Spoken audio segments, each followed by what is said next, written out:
प्यारे दर्शकों नमस्कार। तारीख आज 25 अप्रैल 2025, दिन शुक्रवार और हिंदी पंचांग के अनुसार आज वैशाख माह के कृष्ण पक्ष की द्वादशी तिथि है।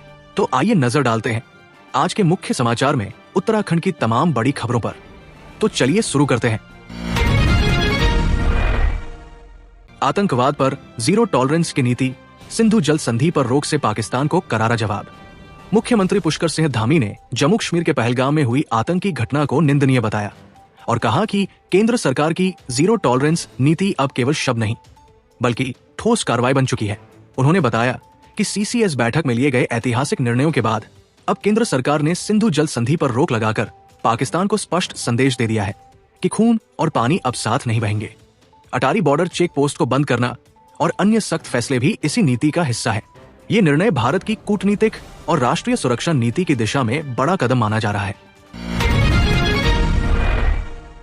पौड़ी में टीकाकरण के बाद शिशु की मौत, परिजनों ने लगाया लापरवाही का आरोप, जांच के आदेश जारी। पौड़ी गढ़वाल जिले के पटोटी गांव में टीकाकरण के कुछ घंटे बाद एक 3.5 माह के शिशु की मौत हो गई। परिजनों का आरोप है कि उचित निगरानी न होने के कारण यह हादसा हुआ। शिशु को पेंटा, FIPV, PCV और पोलियो की खुराक दी गई थी। प्रभारी चिकित्सा अधिकारी के अनुसार बच्चा समय से पहले जन्मा था और वजन केवल 1.5 किलोग्राम था। मुख्य चिकित्सा अधिकारी ने जांच टीम गठित कर गांव भेजी है। जिलाधिकारी आशीष चौहान ने भी सख्त निर्देश दिए हैं कि दोषी पाए जाने वालों पर कार्रवाई की जाएगी। फिलहाल परिजन शोक में है और प्रशासन जांच में जुटा है। अब नहीं मिलेगी राज्य की सोलर सब्सिडी, उपभोक्ताओं पर पड़ेगा 51,000 का अतिरिक्त बोझ। उत्तराखंड सरकार ने प्रधानमंत्री सूर्य घर योजना में राज्य द्वारा दी जाने वाली सब्सिडी को बंद कर दिया है। अब उपभोक्ताओं को केवल केंद्र सरकार की सब्सिडी मिलेगी, जिससे 3 किलोवाट के सोलर प्लांट पर उपभोक्ताओं को अब 51,000 रुपए अधिक खर्च करने होंगे। पहले केंद्र 85,800 और राज्य 51,000 रुपए की सब्सिडी दे रहे थे, लेकिन 31 मार्च के बाद किए गए आवेदनों को अब राज्य की तरफ से कोई राहत नहीं दी जाएगी। सरकार ने ये फैसला राज्य स्तर की सब्सिडी को अन्य योजनाओं में उपयोग करने के लिए किया है। पहले से आवेदन करने वालों को राहत मिलती रहेगी। UCC नियमावली में संशोधन, अब पंजीकरण के अधिकार अधिकारी और कर्मचारी को भी। उत्तराखंड में समान नागरिक संहिता UCC के तहत पंजीकरण शक्तियों में संशोधन किया गया है।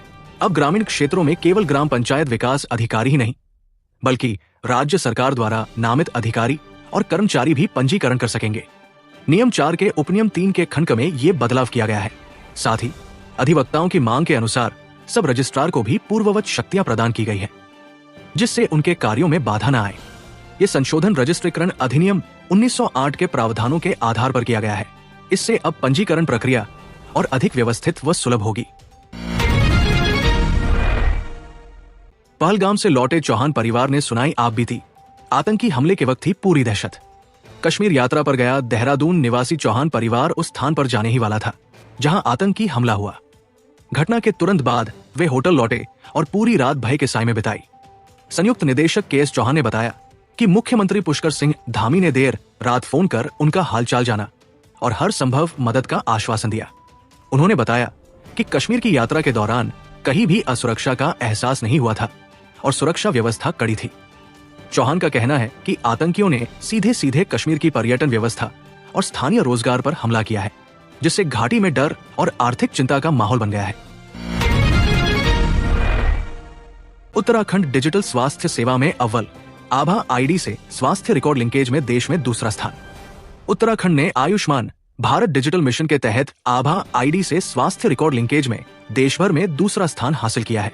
अब तक प्रदेश में 74 लाख से अधिक स्वास्थ्य रिकॉर्ड लिंक किए जा चुके हैं। OPD पंजीकरण, चिकित्सकों और अस्पतालों के रजिस्ट्रेशन जैसे 5 चरणों को सफलतापूर्वक पूरा कर लिया गया है। प्रदेश के 6 जिलों में माइक्रो साइट्स के माध्यम से इलेक्ट्रॉनिक हेल्थ रिकॉर्ड तैयार किए जा रहे हैं। इस मिशन में 8,317 स्वास्थ्य कर्मी और 7,423 हेल्थ फैसिलिटी पंजीकृत है। स्वास्थ्य मंत्री डॉक्टर धन सिंह रावत ने बताया कि राज्य की कम आबादी के बावजूद ये उपलब्धि सरकार की स्वास्थ्य प्रतिबद्धता दर्शाती है। देहरादून को मिलेगा नया मास्टर प्लान, शहर की सूरत बदलने की तैयारी अंतिम चरण में। देहरादून के लिए नया मास्टर प्लान तैयार होने जा रहा है, जो शहर की योजनाबद्ध ढंग से विकास की नींव रखेगा। मसूरी देहरादून विकास प्राधिकरण MDDA ने आपत्तियों पर सुनवाई के बाद अंतिम संशोधन शुरू कर दिए हैं। कृषि, आवासीय और व्यावसायिक जोन तय किए जा चुके हैं। साथ ही पार्किंग, हरियाली और ट्रैफिक दबाव जैसे विषयों पर विशेष ध्यान दिया गया है। मास्टर प्लान को बोर्ड में पास कराने के बाद शासन को भेजा जाएगा। एमडीडीए उपाध्यक्ष बंशीधर तिवारी ने बताया कि आगामी 2-3 महीनों में मास्टर प्लान तैयार हो जाएगा, जिससे देहरादून को बेहतर सुविधाएं और सुनियोजित विकास मिलेगा।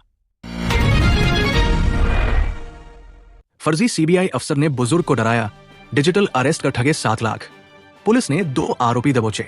अल्मोड़ा पुलिस ने फर्जी सीबीआई अफसर और उसके साथी को गिरफ्तार किया है, जिन्होंने बुजुर्ग को डिजिटल अरेस्ट में रखकर 7.20 लाख रुपए की ठगी की थी। आरोपी ने वीडियो कॉल पर खुद को अधिकारी बताते हुए मनी लॉन्ड्रिंग केस का डर दिखाया और बुजुर्ग को पैसे ट्रांसफर करने पर मजबूर किया। काफी समय तक संपर्क न होने पर पीड़ित को ठगी का एहसास हुआ और उसने रिपोर्ट दर्ज कराई। पुलिस ने मध्य प्रदेश से आरोपियों को गिरफ्तार किया। एसपी देवेंद्र पिंचा ने बताया कि डिजिटल अरेस्ट जैसी कोई प्रक्रिया नहीं होती और लोगों को इस तरह की धोखाधड़ी से सतर्क रहने की जरूरत है।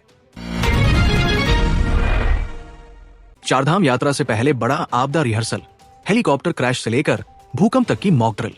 उत्तराखंड में चारधाम यात्रा से पूर्व एनडीएमए और उस दमा ने राज्य के गढ़वाल मंडल के 4 जिलों में आपदा प्रबंधन की तैयारियों को परखने के लिए एक साथ कई घटनाओं की मॉक ड्रिल की। केदारनाथ में हेलीकॉप्टर क्रैश, बद्रीनाथ में भूकंप, हर की पैड़ी पर भगदड़, चमोली में बस दुर्घटना और उत्तरकाशी में बादल फटने की स्थितियां बनाई गई। इन सभी घटनाओं में प्रशासनिक तंत्र की प्रतिक्रिया और रेस्क्यू प्रक्रिया का रिहर्सल किया गया। रुद्रप्रयाग, चमोली, उत्तरकाशी, देहरादून, टिहरी और पौड़ी जिलों में भी रेस्क्यू ऑपरेशन और आपात स्थिति से निपटने की पूरी तैयारी परखा गया। 3 जिलों में बारिश की संभावना। राजधानी देहरादून में मौसम रहेगा साफ। उत्तराखंड के उत्तरकाशी, चमोली और पिथौरागढ़ जिलों में आज हल्की बारिश की संभावना जताई गई है। मौसम विभाग के अनुसार इन इलाकों में बादल छाए रह सकते हैं, जबकि राजधानी देहरादून में मौसम साफ रहने का अनुमान है। हालांकि दून में तापमान में मामूली गिरावट आ सकती है। बुधवार को देहरादून का अधिकतम तापमान 37.2 डिग्री और न्यूनतम 20.1 डिग्री सेल्सियस दर्ज किया गया। आज अधिकतम तापमान 37 और न्यूनतम 20 डिग्री सेल्सियस रहने का अनुमान है। मौसम विभाग ने लोगों से दोपहर के समय धूप से बचने और पर्याप्त पानी पीने की सलाह दी है। पानी के लिए 100 मीटर दूर दौड़ते हैं स्कूली बच्चे। उत्तरकाशी के इंटर कॉलेज में गहराया पानी संकट। उत्तरकाशी जिले के राइका धौंतरी इंटर कॉलेज में 1 माह से पानी की आपूर्ति नहीं हो पा रही है, जिससे छात्रों को मिड डे मील के बाद थालियां धोने के लिए 100 मीटर दूर हैंडपंप पर जाना पड़ता है। इस दूरी को तय करने में बच्चों को सड़क पार करनी होती है, जिससे दुर्घटना का खतरा बना रहता है। चारधाम यात्रा के दौरान सड़क पर ट्रैफिक और बढ़ जाएगा, जिससे चिंता और अधिक बढ़ गई है। अभिभावकों ने पेयजल निगम को पत्र लिखकर जल्द पानी की व्यवस्था सुनिश्चित करने की मांग की है, लेकिन विभागों में जिम्मेदारी को लेकर टालमटोल हो रही है। बैम्बू साल्ट में मिले कई गुना ज्यादा खनिज। उत्तराखंड में शुरू होगा व्यावसायिक उत्पादन। उत्तराखंड बांस एवं रेशा विकास परिषद ने बैम्बू साल्ट के व्यावसायिक उत्पादन की तैयारी शुरू कर दी है। एफआरआई और एक निजी संस्थान से जांच के बाद रिपोर्ट में खुलासा हुआ कि इस साल्ट में फास्फोरस 7 गुना, आयरन 5 गुना और जिंक व मैंगनीज भी सामान्य नमक की तुलना में अधिक मात्रा में पाए गए हैं। इसे कोरियन साल्ट अभी कहा जाता है और बाजार में इसकी कीमत काफी अधिक होती है। कड़वा पानी क्षेत्र में प्रोसेस कर साल्ट तैयार किया गया है। परिषद अब इस अनोखे साल्ट को ब्रांड बनाकर बाजार में उतारने की रणनीति पर काम कर रहा है। पहलगाम हमले से टूटा पर्यटन का भरोसा। दून घाटी के लोग कश्मीर की जगह तलाश रहे हैं नए विकल्प। कश्मीर के पहलगाम में हुए आतंकी हमले के बाद दून घाटी के सैकड़ों पर्यटकों ने अपनी बुकिंग रद्द कर दी है। ट्रेवल एजेंट्स के मुताबिक पहले जहां लोग बड़ी संख्या में मई से जून के लिए कश्मीर जाने की तैयारी में थे, अब वे किसी सुरक्षित विकल्प की खोज में हैं।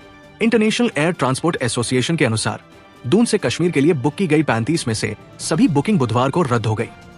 पर्यटक अब हिमाचल, उत्तराखंड या दक्षिण भारत की ओर रुख कर सकते हैं। सुरक्षा को लेकर बढ़ती चिंता से कश्मीर का पर्यटन कारोबार प्रभावित हो सकता है। एलयूसीसी चेयरमैन दिनेश उर्फ डीके गिरफ्तार। धोखाधड़ी मामले में बाराबंकी से लाया गया देहरादून।